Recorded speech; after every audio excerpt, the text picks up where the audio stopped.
सर्वप्रथम म आज यहाँहरू सबैलाई शुभकामना व्यक्त गर्न चाहन्छु। 44औं विश्व खाद्य दिवस मनाउने सन्दर्भमा आज मूल समारोहको कार्यक्रमको हामी उपस्थित भएका छौँ।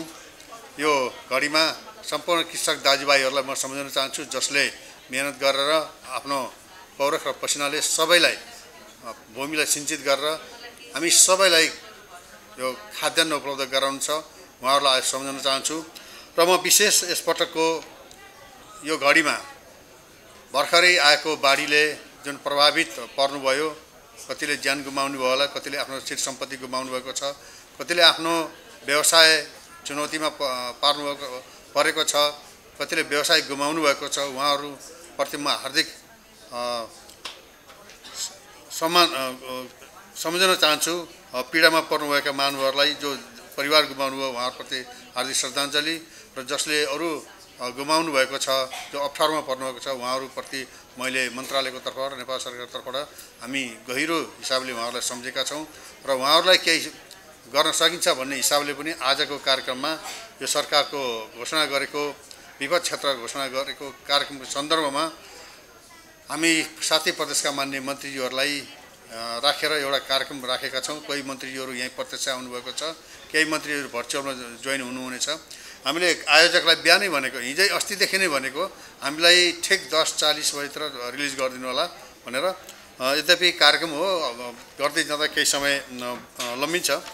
मैले यस सन्दर्भमा यो आजको जुन सन्दर्भ छ, सुखी जीवन र समुन्नत भविष्यको लागि खाद्य अधिकार, यो निकै सान्दर्भिक समयमा राखिएको एउटा स्लोगन छ। यसलाई हामीले सार्थक पार्नु छ र यो खाद्यको कुरा गर्दाखेरि यो सम्पूर्ण मानव जातिको लागि नै फन्डामेन्टल बेसिक राइट हो र यस सन्दर्भमा नेपालको संविधानले पनि यसलाई स्पष्ट पारेको छ कि यो संविधानले नै मौलिक हकको रूपमा खाद्य सम्बन्धी हकलाई स्थापना गरेका छ। यसै सन्दर्भमा हाम्रा कानुनहरू विकास भएका छन्। हाम्रो कानुनमा पनि, हाम्रा ऐनहरूमा पनि यो खाद्य सम्प्रभुता र खाद्य ऐन भन्ने छ भने हाम्रो खाद्य स्वच्छता र गुणस्तर ऐन समेत हामीले जारी गरेका छौँ र त्यो अन्तर्गत नियमावलीहरू र खाद्य सम्बन्धी जनतालाई स्वच्छ तरिकाले उपलब्ध गराउने सन्दर्भमा विभिन्न मापदण्डहरू पनि यो पछिल्लो 2-3 वर्षमा निर्माण भएका छन् र जारी गरिएका छन्। हालाकि यसको कार्यान्वयनमा हामी अझै खरो रूपमा उपस्थित हुनुपर्नेछ। यो सबैको लागि हामीले काम गर्नुपर्नेछ। मैले अलिकति यो खाद्यको कुरा गर्दाखेरि हामी खाद्य सुरक्षाको हिसाबले क्रमशः यो अहिले आएका नयाँ परिस्थितिहरू जस्तो जलवायु परिवर्तन र यो हाम्रो निरन्तर भूक्षय लगायत र विश्वव्यापी प्रतिस्पर्धाका कारणले गर्दा आएको चुनौती छ। यसले हामीलाई अझै बढी मेहनत गरेर अगाडि बढ्नुपर्ने चुनौती दिएको छ। यो सन्दर्भमा हामीले यो कृषिलाई आगामी दशकमा कृषिमा लगानी दशक भन्ने हिसाबले प्रस्ताव गरेर अगाडि बढेका छौँ। यो सन्दर्भमा हामीले धेरै कामहरू गर्नुपर्नेछ र मूलतः खाद्य सुरक्षाको कुरा गर्दा मैले धेरै कुराहरू भन्न चाहन्न। मैले मन्त्रालयको सहसचिवज्यूले लगभग 1 घण्टा लगाएर बोलिसक्नु भएको छ, प्रश्न पारिसक्नु भएको छ। त्यसमा मैले भन्नुपर्ने धेरै छैन र यस सन्दर्भमा मैले मात्र के भन्न चाहन्छु भने हामी यो काम एकल कृषि तथा पशुपक्षी विकास मन्त्रालयको मात्रै होइन। यो कृषिमा काम गर्ने सेक्टर भनेको यो बहुआयामिक छ। यसमा वाणिज्य इन्भल्भ हुन्छ, यसमा ट्रेडको कुरा गर्दा वाणिज्य मन्त्रालय इन्भल्भ हुन्छ, यसमा निकासी पैठारीको कुरा गर्दाखेरि अर्थ मन्त्रालय इन्भल्भ हुन्छ, यसमा सुरक्षाको कुरा गर्दाखेरि गृह मन्त्रालय इन्भल्भ हुन्छ, यसमा सरकारवाला उत्पादककर्ताहरू इन्भल्भ हुन्छ, निजी क्षेत्र समावेश हुन्छ। यो सबैको पहलले काम गर्नुपर्ने छ। यसमा राज्यको मेसिनरी त्यत्तिकै प्रभावकारी बनाउनु पर्ने हुन्छ। तिनै तहको सरकारबीच हार्मोनी मेन्टेन गर्नुपर्ने हुन्छ र यसमा कतिपय कुराहरूमा हाम्रो संरचनागत व्यवस्थाहरू परिवर्तन भएका छन्। ती परिवर्तित परिस्थितिमा अझै दरिलो संरचनागत व्यवस्था बनाउनु पर्ने सन्दर्भमा कतिपय हामी यसमा चुकेका पनि छौँ।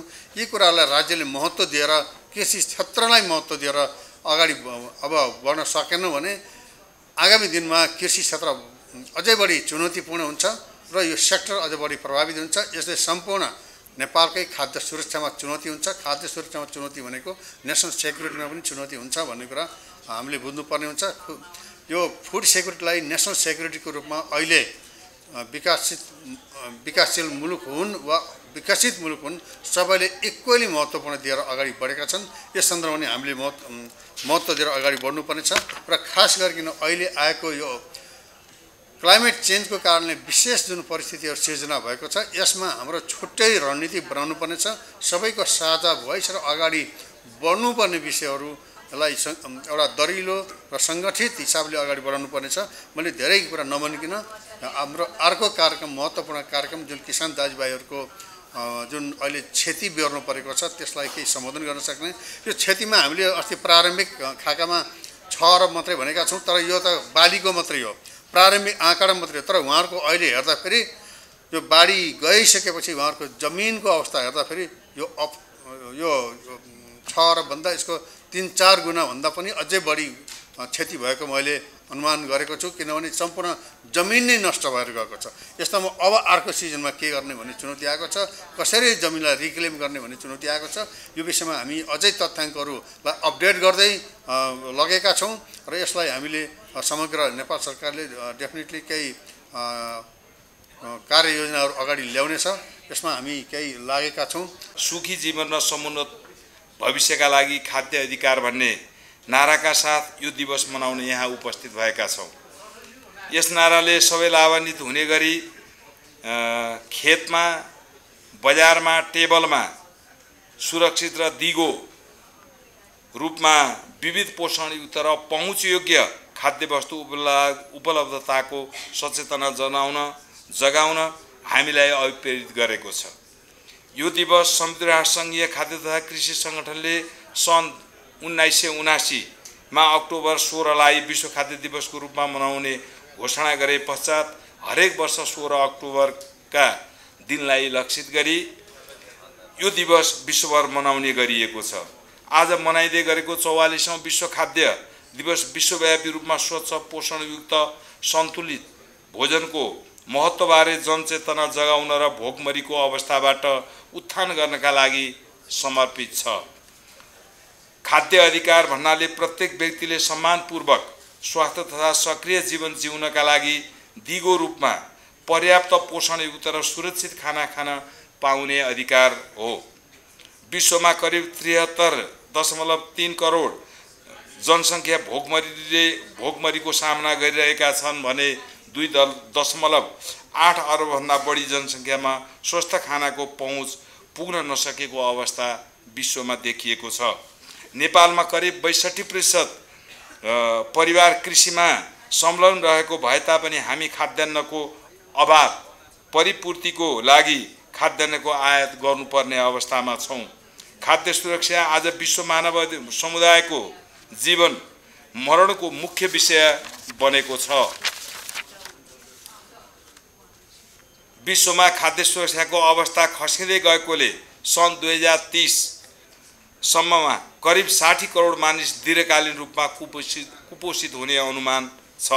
यो अवस्थाले भोकमरी उन्मूलनका लागि दिगो विकासका लक्ष्यहरू हासिल गर्नुपर्ने चुनौती रहेको छ। नेपालमा अझै पनि 13% जनसङ्ख्या तथा 42 जिल्ला खाद्य असुरक्षाको स्थितिमा रहेका छन्।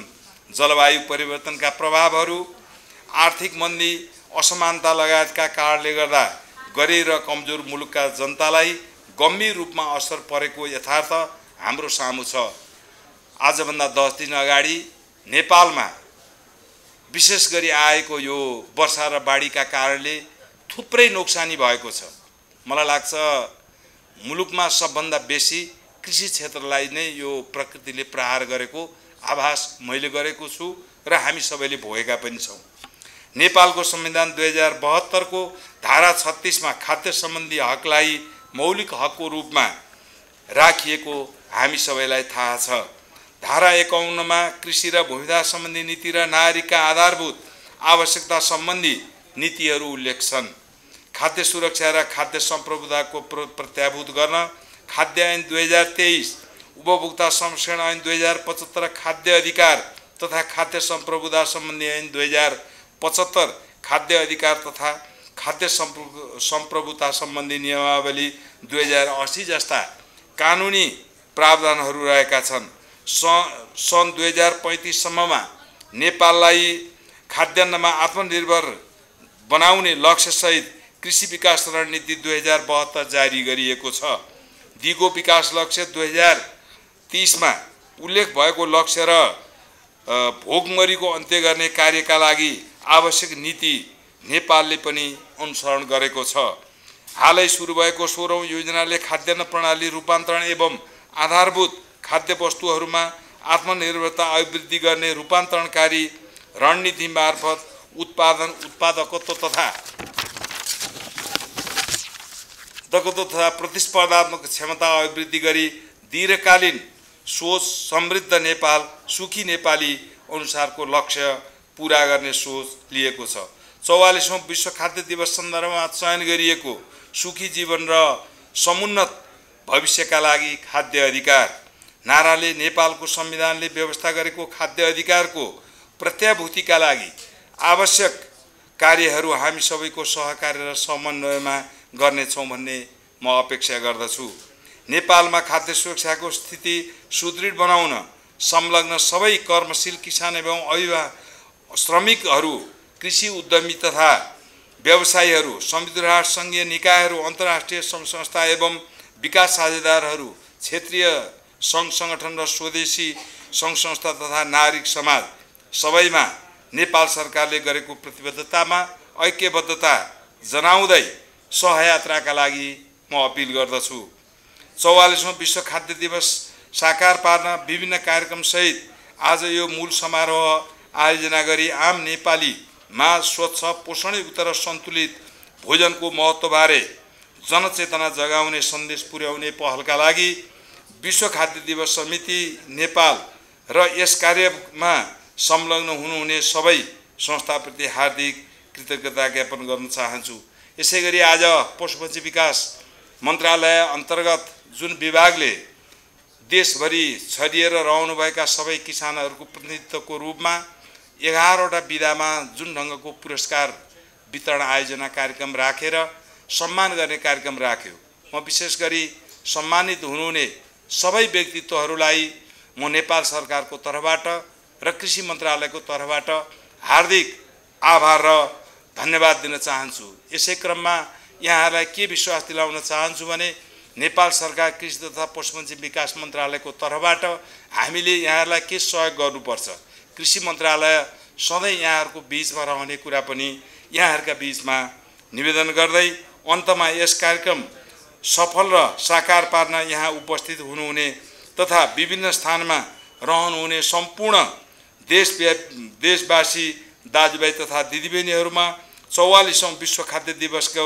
हार्दिक शुभकामना व्यक्त गर्दै मेरो आफ्नो भनाइ अन्त्य गर्नु अगाडि फेरि पनि म यहाँहरूका बीचमा निवेदन गर्न चाहन्छु, यहाँहरूलाई धेरै समय दिन नसक्नुमा मेरो कमजोरी सम्झनुहोस्, किनभने हामीले 7वटै प्रदेशका कृषि मन्त्रीज्यूहरूसँग अस्ति भर्खर भएको क्षतिका विषयमा व्यापक छलफल गरेर आजको क्याबिनेटमा लैजानुपर्ने परिस्थिति हामीसँग रहेका कारणले पुरा समय दिन नसकेकोमा फेरि पनि यहाँहरूका बीचमा निवेदन गर्दै मेरो आफ्नो भनाइ यही अन्त्य गर्दछु। धन्यवाद, नमस्कार, जय Nepal. Foods for a better life and a better future, leaving no one behind. And this theme basically talks about diversity, also nutrition, also about affordability, and also safety aspects of food nutrition that we sometimes forget. As many of you may be aware, unfortunately, when you look at global statistics, still we have 2.8 billion people who cannot afford healthy, nutritious diets all year round at all times. And what we mean by this is also diets which are also balanced in terms of caloric intake, and you know, diets which are diverse and nutritious and also safe. More than 700 million people are suffering from hunger. A lot of that is actually from the Asia Pacific region. Annually, over 600 million people fall ill because of unsafe food, contaminated food. 400,000 people actually lose their lives because of food safety related issues. So these are staggering, statistics, which are compounded by the effects of the triple planetary crisis, the effects of climate change, loss of biodiversity, and environmental pollution.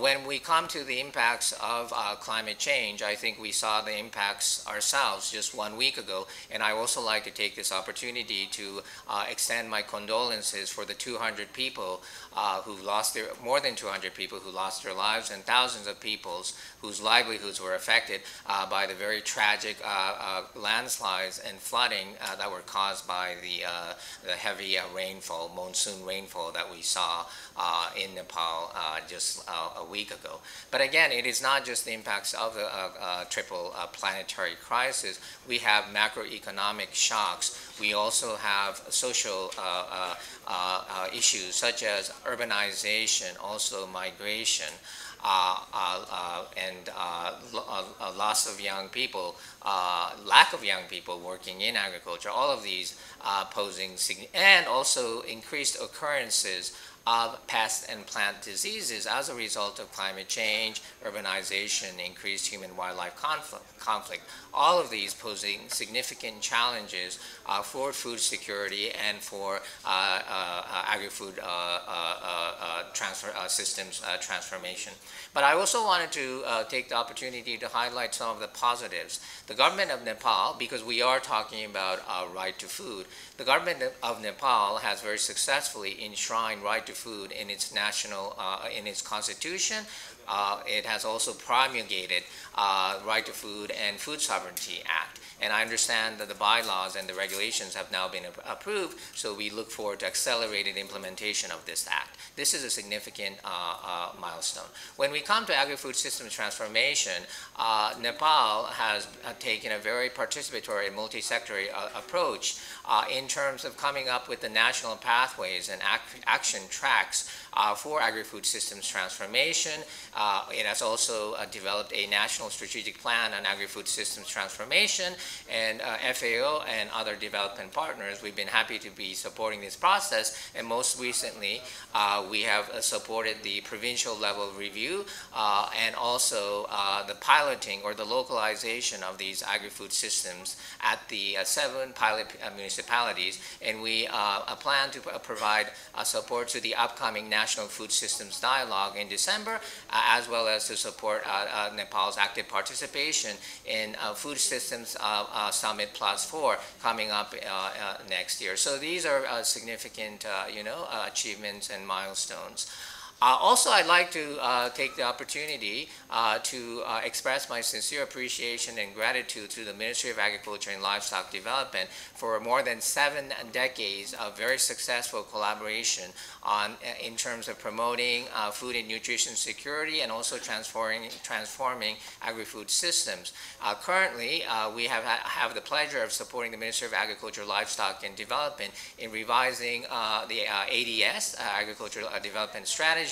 We have successfully entered into the second phase of FUNCEP, Food and Nutrition Security Enhancement Project funded by GAFS, which FAO has the pleasure of providing technical assistance for. We are also supporting the development of the agriculture sector disaster risk management plan. We also have a very strong support to animal health systems and to Department of Livestock through ECTAD, the FAO's Emergency Center for Transboundary Animal Diseases, with financial support from USAID's Global Health Security Program and the Pandemic Fund Project. We also have collaboration on plant protection. We're working on statistics. We are also working on youth mobilization. And we are also working on aquaculture, Pangasius, and many initiatives. Also, Nepal has been very active in accelerating the implementation of FAO's flagship initiatives, starting from the Hand in Hand initiative. And we really are very happy to, and a great honor to have a delegation headed by the Honorable Minister himself participating in the Global Hand-in-Hand Investment Forum, which will take place in Rome next week, where we will have commodity-specific investment plans presented. Nepal is also very active in the implementation of OCOP, the One Country, One Priority Product Initiative, which focuses on the promotion of black cardamom.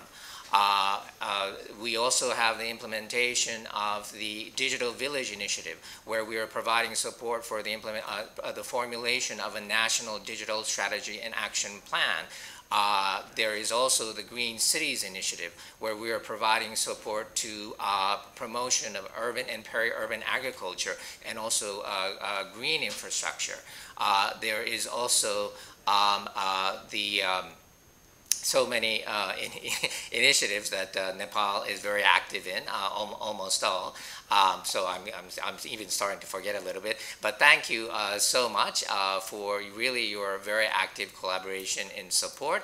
And then coming back to, again, youth, yes, what I wanted to mention was that all of these initiatives that I was talking about, we had a very successful and flagship event on the 10th of September called the Nepal Food Forum, the first event of its kind, which was inspired by the World Food Forum, where we brought together elements of catalyzing agricultural investment, mobilizing youth action, and also science and innovation, bringing all of that together, basically kind of trying to find convergence with a lot of the initiatives that we're supporting. We had a very successful event, and I really wanted to thank all of you, all the partners here, for all your kind collaboration and support for the successful implementation of all of these initiatives. And I really look forward to providing continued support to the Ministry of Agriculture and Livestock Development for all of its priority initiatives.